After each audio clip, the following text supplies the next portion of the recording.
जय जय मात भवानी, दुख दूर करू कल्याणी।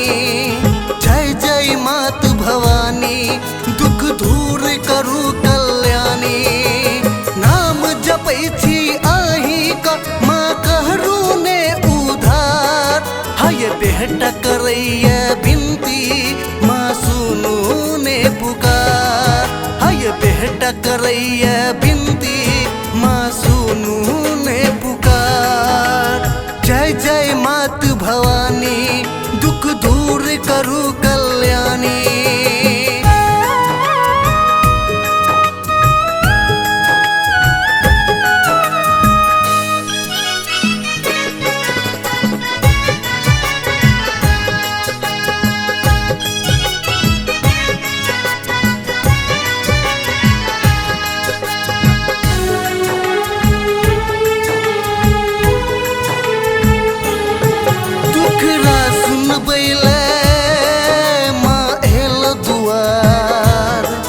दुख दूर करू ने माँ एल दुआर।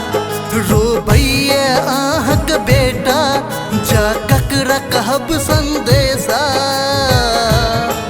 सुनू ने माँ ये आहा भक्ति करै छी जहाँ। देख के आहा मैया किया न करै छी दाया। जान से ज्यादा पूजा हम करै छी अही दुआर।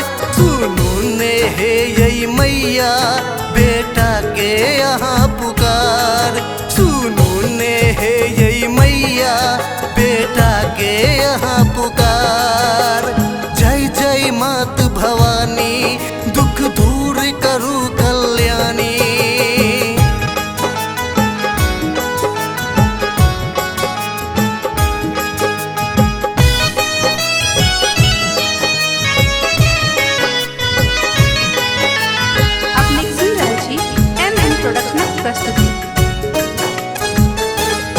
सबके छी यहाँ माँ पालनहारी। बेटा के किया माँ बनेलो भिखारी। ला आबै छी मालिन के, माला बनबेलू अड़हुल के। केकरा लग जा अब कहब, दुखरा अब ककरा सुनायब। देख के आहा मैया किया न करै छी दाया। जान से ज्यादा पूजा हम करै छी अही दुआर। सुनू ने हे यही मैया, बेटा के यहाँ पुकार। सुनू ने हे यही मैया, बेटा के यहाँ पुकार। जय जय मात भवानी,